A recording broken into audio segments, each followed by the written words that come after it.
بەڕێزان و خۆشەویستانم، ئێمە لە خزمەت کتێبی نایابی تەلبیس ئیبلیس کە زانای پایەبەرز ئیبن جەوزی نووسیوێتی ژیانمان بەسەر بردووە. بەشێکی باشی مانگی پیرۆزی ڕەمەضان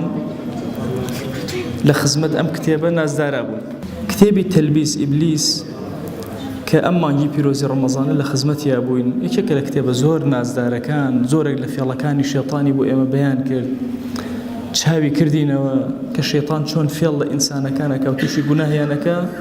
دەرسی پێشوو باسی ئەومان کرد کە ممکنە شەیطان کۆمەڵی فێڵی تایبەتی هەبێ بۆ ئەو کەسانەی کە دەوڵەمەندن و بۆ ئەو کەسانش کە فەقیرن ئەیضەن کۆمەڵێ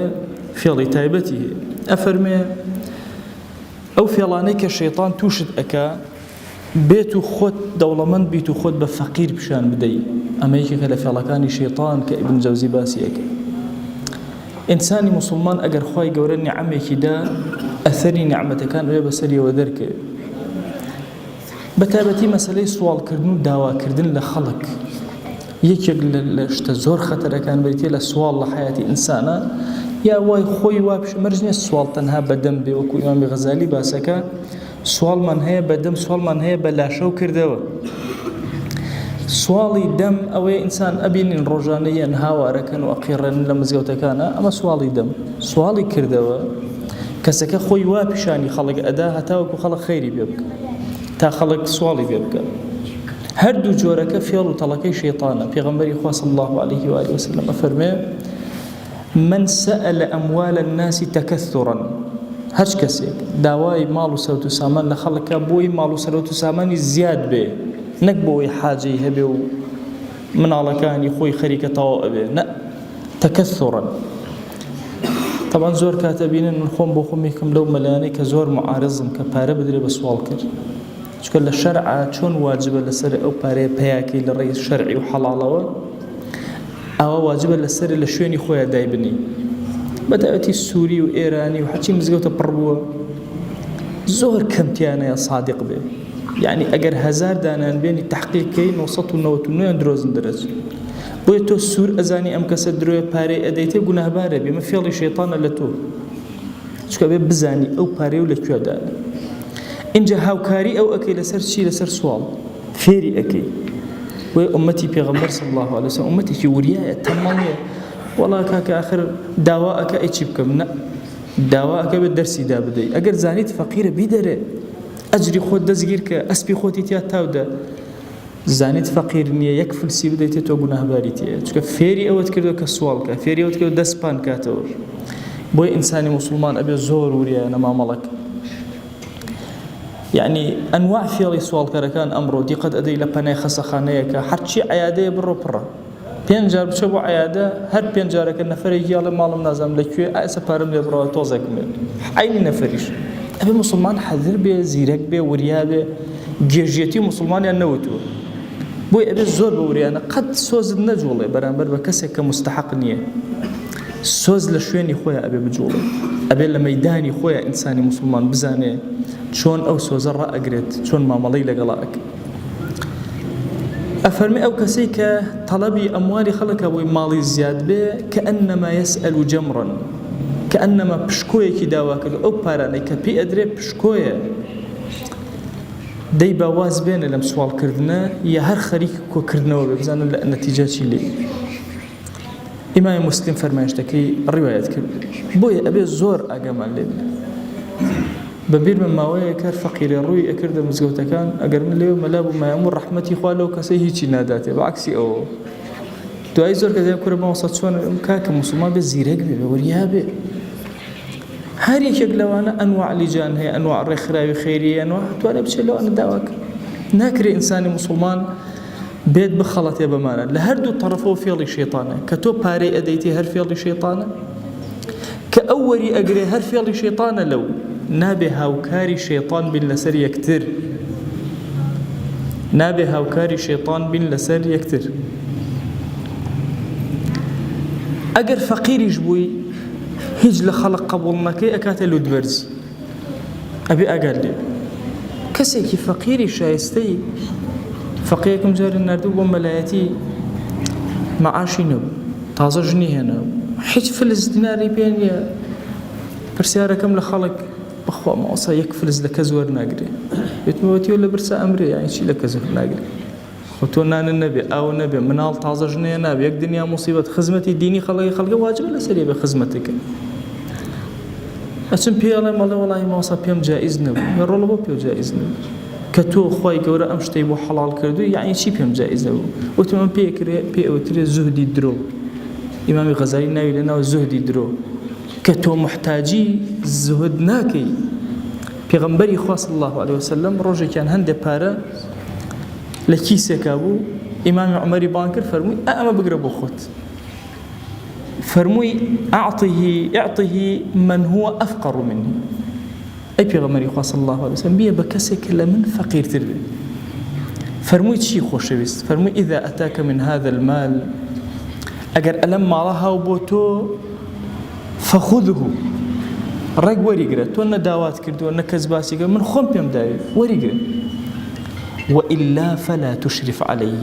بەڵام ئاگات لێبێ ئیتر چاوت شۆڕ نەبێت دائیمە سیرکەی دەی بەشکم یەکێ شتێ پارەم بۆ بێن دەی ماڵێ شتێکم بۆ بێن چاوت شۆڕ نەبێت لە بەرامبەر ئەوە بۆیە ئەم خاڵە زۆر گرنگە نابێ ئینسانی موسڵمان کاتێکە فەقیرە بکەوێتە فێڵی شێطانەوە زوهدی درۆ بکە خۆی ئەوە بکە کە ئەنەما لەبەرەوەی خەڵک بڵێن وەڵام مەلایەکی چاکە یا کەسێکی چاکە شت لە خەڵک وەرناگرێ ماڵ و مناڵی هەموو محتاج و برسی و خۆشی خۆی ڕاگرت بێ ئەوە زوهدی درۆک لەبەرەوە ئەبێ ئاگامان لەو فێڵەی شێطان بێتی نەکەوی بەعەکسەوە ئەگەر هەد بێت و وا خۆت پیشان بەی تا خەڵک ئەوەت کە هەم بەخیلیت کردووە هەم شکاتی خواد لای خەڵک کردو العیاذ بالله تێرت نەخوارد و هاتووی شکایەتی خواد لای خەڵک کردو بۆیە ئەبێ ئێمە موسڵمان زۆر بە وریایی مامەڵەکی سنەت وهایە فەقیری خۆت بشاریتەوە و تەجەمولێ پێوە دیار بێ بەڵام ئەگەر خوای گەورە ڕزقێکی لەلایەکەوە بۆ ناردی دڵی موسڵمان لەوە چێ دوعایەکی خۆتی گیرا کردبێ ئەم موسڵمانە تەقە لە دەرگای تۆ ئەدا لوتبەرز مەبە لێی وەرگر لە مەسەلەی سەدەقە و زەکات و ئەمانە وەڵڵاهی ئینسان کە هەیەتی و ئەبەخشێ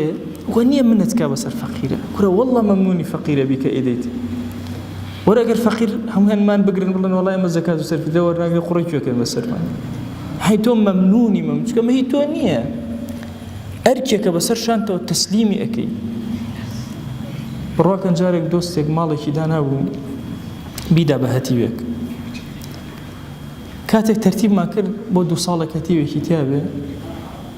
وتی ماوەسا ئەم ئێوارە خواردنێکی زۆر گەورەیان بۆ ساسکە بۆیان بەر بۆچی ینی حاجە بەوە نییە و پێویست ناکە پارەکەیان بێ وتی نەوەڵڵا ماوەسا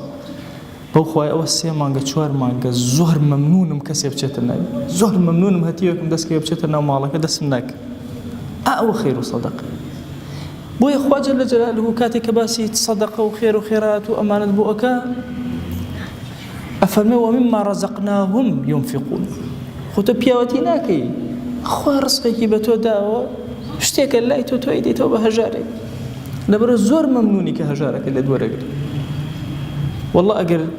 دروست بێت ئەبێت دەستی هەژارەکە ماچکێت و ئینجا ئەمانەتەکەی بیت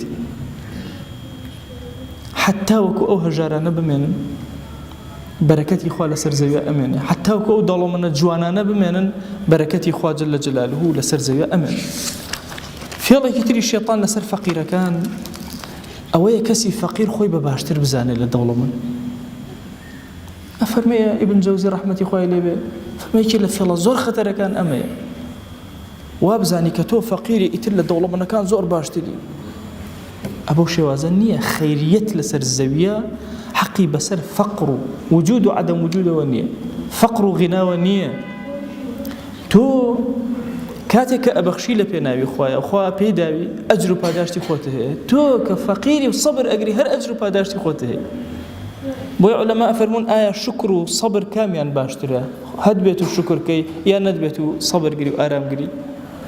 ئەفەرمون شکر و سەبر بابەتێکە لە هەندێک کەسا سەبر باشتر لە هەندێک کەسا شکر باشترە بۆیە جاری وا هەیە دەوڵەمەندێک بە دەوڵەمەندی بەهەشت ئەکڕێ فەقیرێکیش بە فەقیری بەهەشت ئەکرێ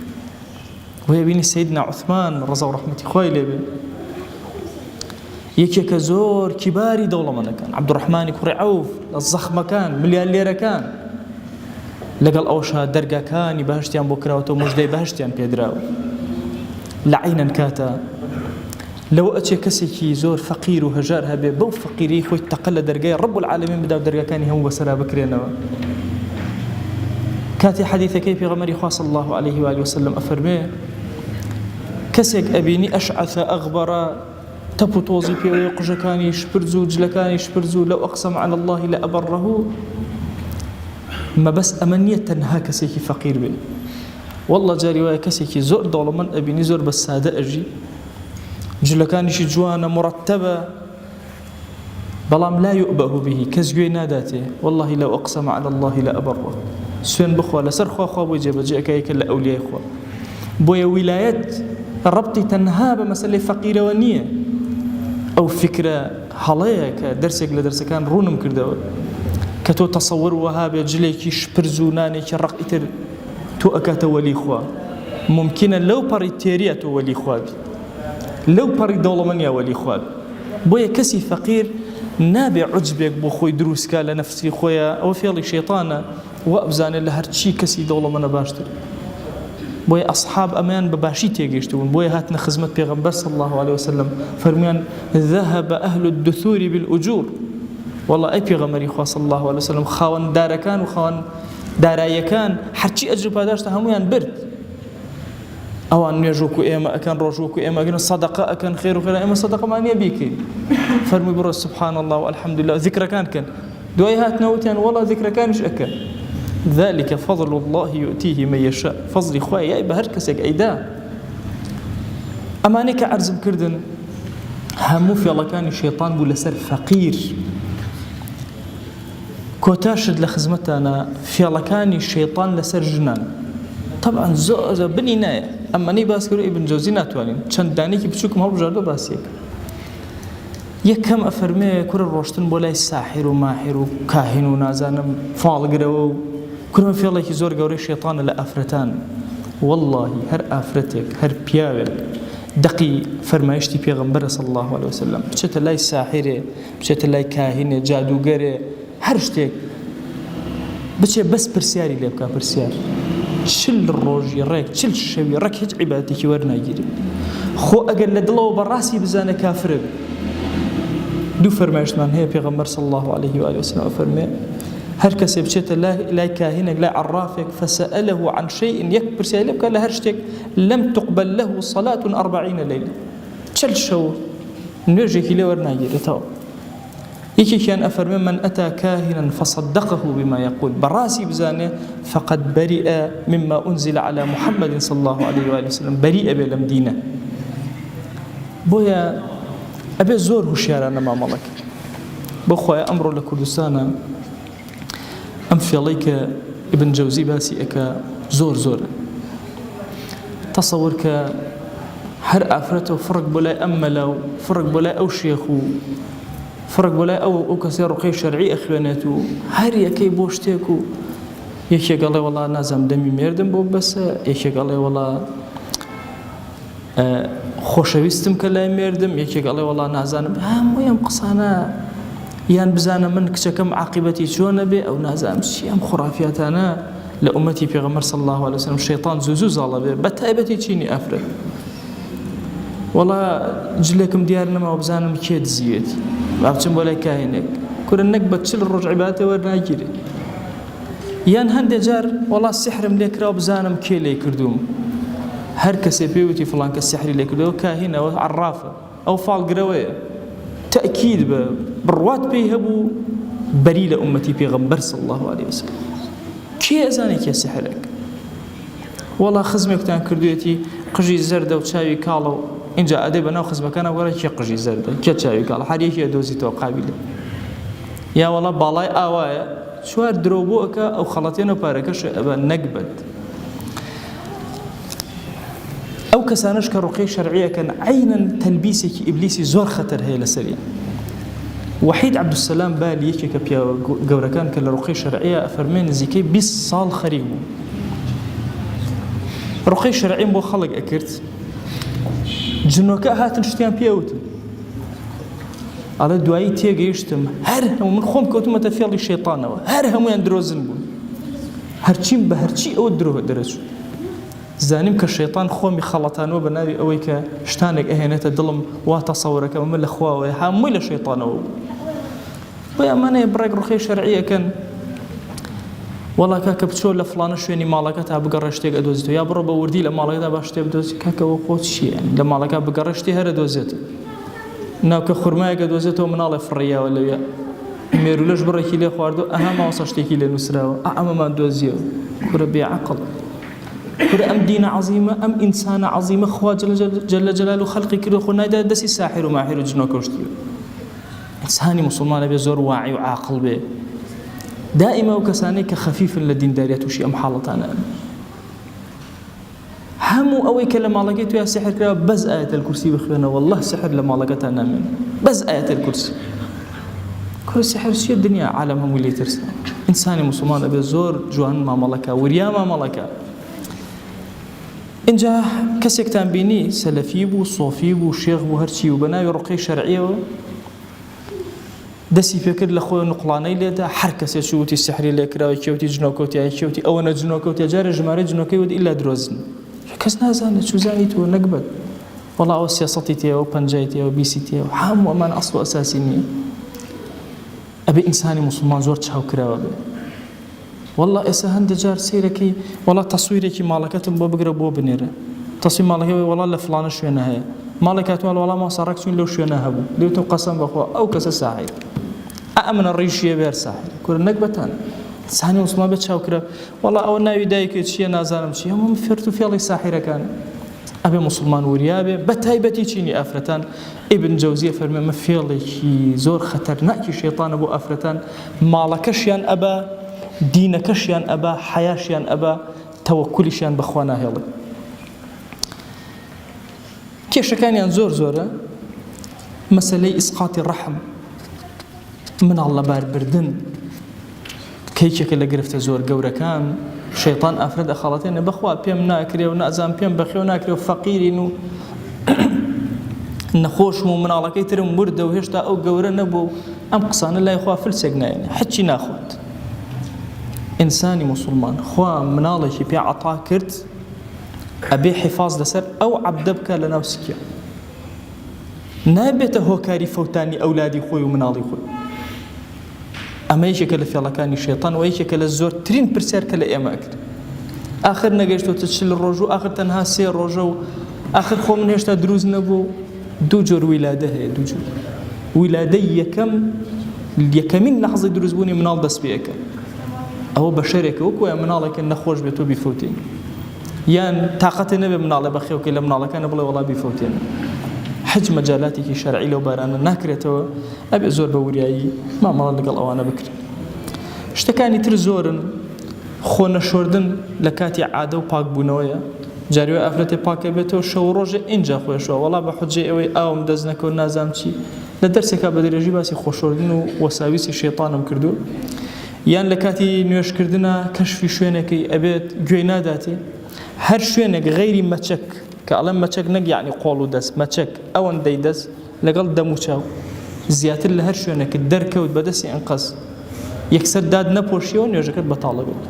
بەتایبەتی چینی ئەفرەتانە بێ زۆر ئەگەیان لەوە بێ و پیاوانیش بینی ناوک و ئەژنۆیان هەر شوێنێک لەوانە دەرکەوێ ڕاستەخۆ نوێژەکەیان بەتاڵ ئەبێتەوە ئللا ئەگەر حاڵەتێک هەوایەک شتێک لای برد و یەکسەر داد نایە نوێژەکە بەتاڵ نابێتەوە غەیری ئەوە دەرکەوتنی هەر شوێنێک لەو شوێنانە نوێژەکان بەتاڵ ئەکاتەوە ئەمەن دەبەسە ئەمڕۆ داوامە لە ذاتی پاکی پەروەردگار ڕەحمەت و بەزەی و میهرەبانی خۆی بەسەرمانە ببارێنێ خوای لێت ئەپاڕێنەوە لێت ئەلاڵێنەوە لەسەر جەم گوناهەکانمان ببورە گوناهانێ بە ئاشکرا کردومانە عەفومان کە گوناهانێ بە پەنهان کردومانە عەفومان کە یا ئیلاهی داوات لێ ئەکەین بە ناوی جوانت بە صیفەتی بەرزە بە ئیسمی عەظەمت ڕەحمەتی خۆت بەسەرمانە ببارێنە عەفو و عافیەتی خۆت بەسەرمانە ببارێنە لێ خۆشبوونی خۆت بەسەرمانە ببارێنە يا إلهي الرجو كان من لقبولك تراويح كان من لقبولك ذكر أوراد من لقبولك ختم كان قرآني بيروز من لقبولك يا إلهي داود لأكين صدق خير وخيرات من لقبولك زكاة سرفتر كان من لقبولك يا إلهي زكاة سرفتر كان مدرة وبسر معنا تو قوري خوت خوايا داوات لي أكين بقوري خد أو أن حلال ما بدري محتاج حرام نبين خويا محتاج حرام من مكة محتاج شبهات من مكة درجة كان خيري تزور يا إلهي درجة كان خير بسلمانا بكروا عفو مانك عافيتي خد بسلمانا ببارينا يا إلهي داوات لي أكين برحمته وكرمي خد بركة بركات مانا وبركة بخير مال مانا وبركة بخير الصحة والساغي مانا وبركة بخير أولاد كان مانا يا إلهي داوات لي أكين بركة بسر ولات وشار وبازار ونشتمان مانا ببارينا بير كان من برأوك كان يا وكان من هالقلاوك بركات أسمان وزي بسلمانا ببارينا زرعة كان من برخير وبركتك والله أجل كان برخير وبركتك يا إلهي داود لي أكين برحمته بزي خود رزقي حلال من زيادك رزقي إما مخرد سي ظالمان يا رب العالمين يا إلهي رزق كان من لأسمان لايتو يا إلهي هانا ولايتو إهنين درجة كان رزق بسلمانا بكرو يا رب العالمين زليلي بردرجة ظالمان من مكة سرشوري دسي دجمن من مكة محتاج دسي نامرد كان من مكة يا رب العالمين خواجان زليلي سرجة من مكة يا إلهي زليلي سرجة من مكة يا إلهي زليلي سرجة من مكة يا إلهي لقناه داكو بأك من ببورا أو داكو بأكان لي لجيانا ماون يا ربي خويا نوري إيمان بقسمتيان كا أواني وفاتيان كردون يا إلهي رحمته بزي خود بسر قورا كان يانا ببارينا يا إلهي ليان خوش يا رب العالمين يا إلهي بخشن دي خود بسر يانا ببارينا يا أكرم الأكرمين خواجان داوال لي أكين لبراو خشكان من ببورا لخيزان ومنال وهاوسر وشكان من تاروج قيامة ببورا يا إلهي داوال لي أكين برحمته بزي خود لقناهي خوشوستان من ببورا لقناهي هاولان من ببورا لقناهي ما مصاب كتابي كان من ببورا لقناهي دراوسي كان من ببورا لقناهي أهل مزقوت من ببورا لقناهي أهل الشهر من ببورا لقناهي أهل كردستان ببورا يا إلهي لقناهي أمتي بيغمبر صلى الله عليه وسلم ببورا يا إلهي دعاء كان من قبولك خويا دعاء كان من قبولك خويا دعاء كان من قبولك آمين آمين والحمد لله رب العالمين وصلى الله على سيدنا محمد وعلى آله وصحبه وسلم تسليما كثيرا أبدا إلى يوم الدين خويا قول لقناهي من الشيء أجبوري وخويا من قبولك